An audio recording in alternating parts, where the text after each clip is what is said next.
Welcome to world views. मैं जसबी ADMM plus की 10वीं वर्षगांठ के अवसर पर 14वीं आसियान रक्षा मंत्रियों की बैठक का आयोजन वियतनाम के शहर हनोई में संपन्न हुआ और इस बार कोविड-19 के चलते यह बैठक वर्चुअल आयोजित की गई। इसमें भारत के रक्षा मंत्री राजनाथ सिंह ने भी भाग लिया, क्योंकि भारत भी आसियान का वार्ता साझीदार है, जो कि लगातार 2002 से भारत वार्ताएं करता है और भारत और आसियान के देश आपस में आसियान प्लस वन के नाम पर वार्ता करते हैं।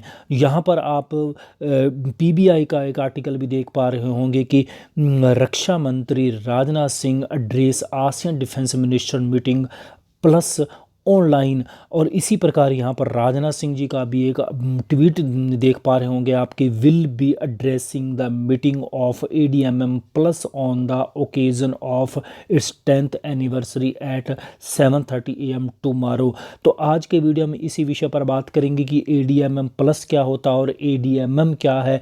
तो बने रहेगा वीडियो में आगे बढ़े उससे पहले निवेदन है कि यदि चैनल को सब्सक्राइब नहीं किया तो चैनल को सब्सक्राइब कर लीजिएगा। अब हम बात कर लेते हैं सबसे पहले एडीएमएम और एडीएमएम प्लस क्या है। देखिए, जो आसियान का 14वां शिखर सम्मेलन वर्ष 2004 में हनोई में संपन्न हुआ था, तो उस दौरान ही आसियान के देशों के द्वारा एक एडीएमएम के गठन का विचार लाया गया था। और उसके बाद 9 मई 2006 को जब कुआलालंपुर में सम्मेलन हुआ, तो उसमें एडीएमएम की पहली बैठक का आयोजन किया गया और एडीएमएम में आसियान के सभी 10 के 10 देशों के द्वारा भाग लिया जाता और ये सभी आसियान के 10 देशों के रक्षा मंत्रियों का एक मंच है, जिसमें सभी आसियान के देश क्षेत्रीय शांति और स्थिरता को बढ़ावा देने पर बल देते हैं।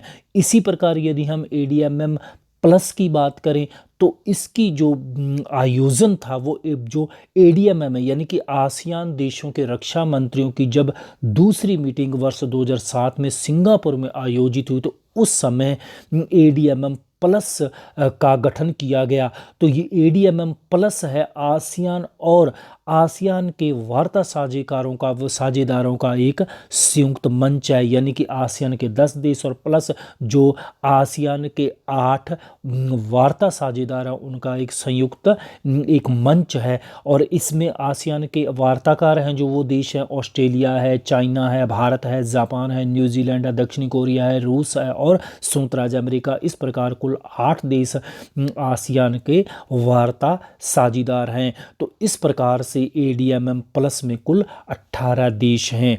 अब यदि हम इसमें एडीएमएम प्लस के सहयोग के क्षेत्रों की हम बात करिए, किन क्षेत्रों में सहयोग करता, तो यह रक्षा के क्षेत्र में कुल 5 क्षेत्रों में सहयोग पर बल देता है, जैसे समुद्री सिक्योरिटी पर बल देता है, आतंकवाद को रोकने पर बल देता है, मानवीय सहायता या आपदा से संबंधित जितने भी कार्यक्रम हैं ये सामूहिक रूप से आयोजित किए जाते हैं। इसके अलावा इस प्रोस्पेरिटी, पीस और सैन्य के क्षेत्र में चिकित्सा को बढ़ावा देने पर बल दिया जाता है। इस प्रकार यदि हम आसियान की थोड़ी सी नटशल हम बात करें तो आसियान में कुल 10 देश हैं, जो कि दक्षिण पूर्व एशियाई देशों का एक अंतर सरकारी संगठन है। इसकी स्थापना 1967 को की गई थी और इसका जो मुख्यालय है वो इंडोनेशिया की राजधानी जकार्ता में है। इसमें कुल 10 देश हैं, Indonesia, Malaysia, Philippines, Singapore, Thailand, Brunei, Cambodia, Laos और म्यांमार और वियतनाम हैं। और इसका वर्ष में 2 बार सम्मेलन होता है। पहले इसका सम्मेलन वर्ष में 1 बार हुआ करता था आसियान का, लेकिन वर्ष 2007 से इसके साल में 2 बार सम्मेलनों का आयोजन किया जाता है। उद्देश्य है इस आसियान का मेन उद्देश्य यह है कि सभी जितने 10 के देशों के बीच में क्षेत्रीय संप्रभुता, क्षेत्रीय अखंडता व स्वतंत्रता बनाए रखते हुए आपसी विवादों को शांतिपूर्ण तरीके से हल करना। अब हम एडीएमएम प्लस में जो हमारे देश के रक्षा मंत्री राजनाथ सिंह जी ने भाग लिया, उन्होंने अपने संबोधन में क्या कहा, उन्होंने कहा